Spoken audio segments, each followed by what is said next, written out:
So we're back. Thank you so much for tuning into my channel. Thank you for the comments. Thank you for the calls. And like I said, it's quite challenging narrating this journey, but I had decided that I was going to pay this journey forward. I was going to pay my healing forward, pay my survival forward. So here we go. How did I eventually tell my siblings? First of all, I want to say that again, it's very important the people you tell first. And I want to say that those that I informed, my first line of information, were phenomenal. My doctor friend, my uncle in the UK, and my friend Amy at work. Let me give you a little bit of more information about my uncle in the UK. First of all, like I said, he's a retired OBGYN, so he came with a lot of knowledge. But more importantly, is somebody that I valued. When I was in the UK, he was my guardian there, and I spent vacations at his place. It's also somebody that I knew that once my siblings got to know that he has been in the picture, they would find peace because they value him. More importantly, going through this kind of diagnosis, of course, I thought about my parents, and I knew that wherever my parents were, they were at peace, knowing that my uncle, Dr. Young, Effie, is in charge. So that kept me grounded. Then my friend Amy, although Amy was a work friend or is a work friend, I didn't choose her at random. Amy is the director of Women's Advancement Program at my university. I got to meet her through that program. I took a leadership course given by that program. I found her very empathetic. She also lost a 9-month-old son to spinal muscular atrophy. It was a very painful loss, but she found a way to deal with it. She and her family created a foundation to honor his memory. She also wrote a book, Accidental Courage, Boundless Dreams.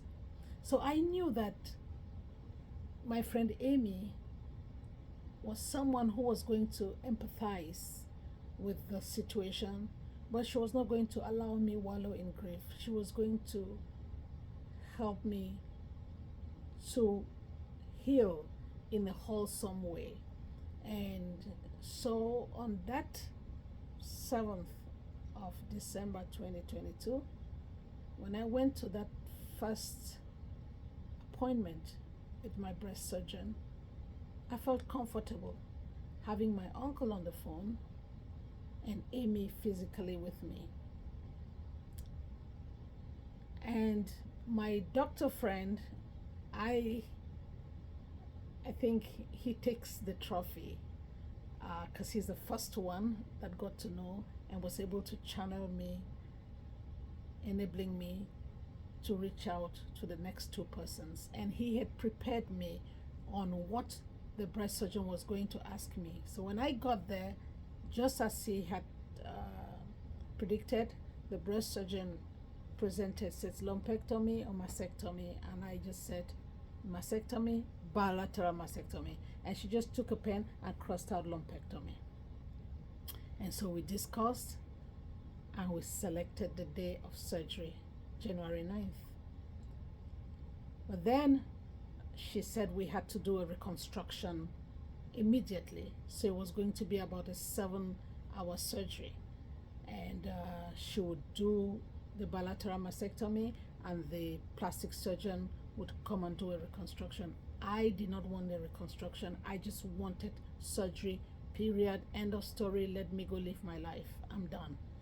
And the breast surgeon convinced me that no, no, no, no, it is not done like that anymore. That's not, she would suggest that I do a reconstruction. That a lot of women say they don't want it, but then when they wake up from that surgery, from the anesthesia, it's a lot of mental agony, seeing their body that way. So she spoke and she convinced me. So I was able to walk again that journey with my uncle and my friend to decide what to choose. But then, after we left the breast surgeon, now that I had a game plan, I had a surgery date, I had an appointment to meet with the plastic surgeon, it was time. I felt comfortable to tell my siblings. My choice was to start with my first two older siblings. Our firstborn and the secondborn. And so I called them and I told the firstborn, Sister Martha, I called her and said I had done that biopsy and the results are positive. I'm just from seeing a breast surgeon. I'm going to have a bilateral mastectomy on January 9th. So I laid it out the way I wanted to, because I had the game plan. I did the same thing with my second sibling, the medical doctor. I did the same thing. Sister Glo, I did the same thing. And I told them I had asked our uncle from the UK to be part of the appointment, so he was there, and that he has been with me, and that we figured out the game plan together. And I got the results I wanted because I had already figured everything out, and because our uncle Dr. Young is somebody, Dr. Young is somebody that they also approve, that they value, and they didn't have much to add. They were just surprised at how much ground I had covered alone. So that was okay for the two of them. My brother was still pending. My sister in America was still pending. My children were still pending. So, but the next day, my big sister, our firstborn, called me and she said, wait a minute. This thing that you just told me, is it the cancer that we know or something else? I said, it's a cancer that you know.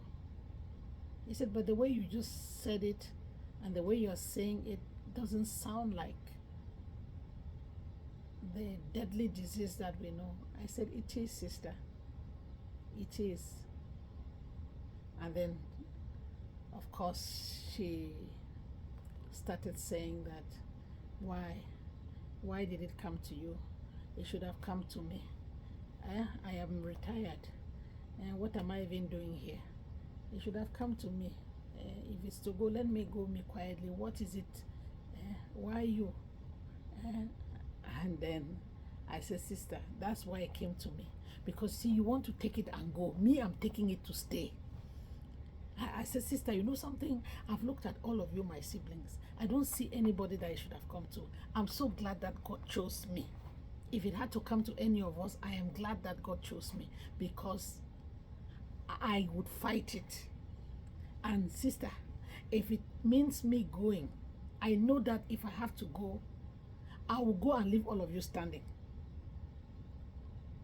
So I was sounding like this, and at some point she was like, okay, take your signal, take your signal.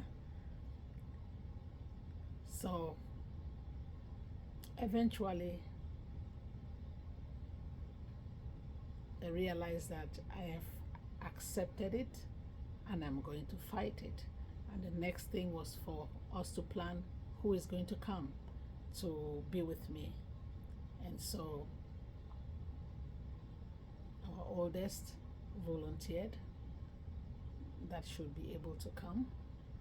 And immediately she started making the plans. She was in Cameroon at this time. She had been in Canada and had just gone back home. And so she started planning to come right back. Now my sister in Texas. So how was I going to tell her? So our oldest sibling sister told me, presently she's out traveling for work. We can't tell her where she's outside. We need to wait for her to come back to her house. That was challenging because she kept calling me. That biopsy results never come out. I say never come out. I don't know how they think they waste time. So at some point she called and I said, they like say don't come out, but the doctor say he won't see me. So I'll go there. It was a weekend. I said I will go there. So eventually she got home and I called her and I laid it her. Again, it was easy, just the way I'd wanted it because I had a game plan. I just said, yes, it came positive. I've seen a breast surgeon. This is what the decision I've taken. Bilateral mastectomy, surgery is on this date. We are now working with a plastic surgeon to choose what I want for reconstruction. And so I had everything laid out and there was no room for grieving. There was no room for grieving. And so she was done. 3 siblings down, 1 to go, my brother. That one was going to be hard. Like I said, we are all protective of our brother. But I guess what we did not realize is that a man will remain a man. So I discussed with my 3 siblings. My older sibling, who was still in Cameroon, planning to come here, Sister Martha, she said, okay, the plan was she was going to go to Boya on a particular day, and I would tell my brother on that day so that she's on the ground to deal with any eventuality, answer any questions and stuff. So I called. So our sister was leaving for Boya from Douala. I called my brother. I'm like, Titi, well, you see, the thing with my brother is that he was not even aware of biopsy. He didn't know anything at all. We had just kept him in the dark. So right now I had to tell him the whole 9 yards. So I'm like, okay, this is it. I found this nodules and this is the situation. So, but again, I had everything set. I was in control of the narrative. I was in control of the treatment plan. I was in control of the information. So I laid it out just the way I had wanted to. Because this thing is very clear. When you are in doubt, you put doubt in the minds of the people you're telling. When you have gaps in your knowledge, you also give gaps to the people that you're sharing with. And so I had a full knowledge of the diagnosis. I had a full knowledge of what the prognosis were. I had full knowledge of the treatment plan.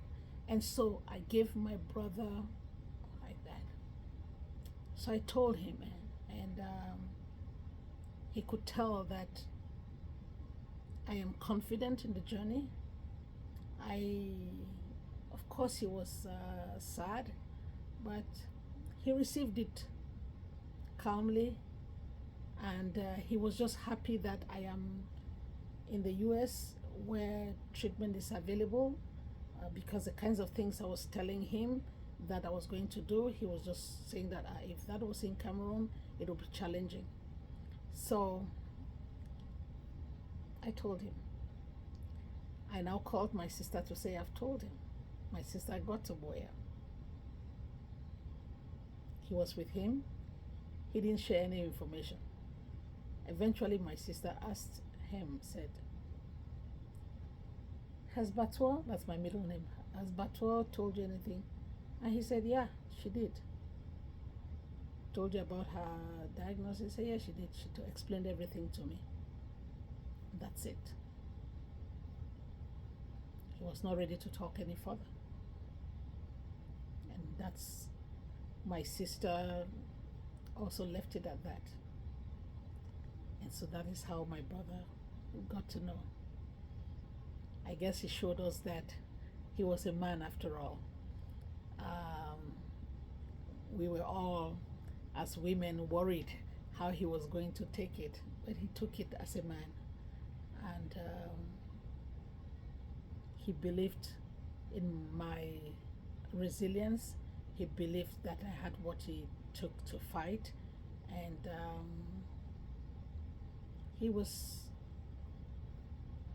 ready for the show to go on the road.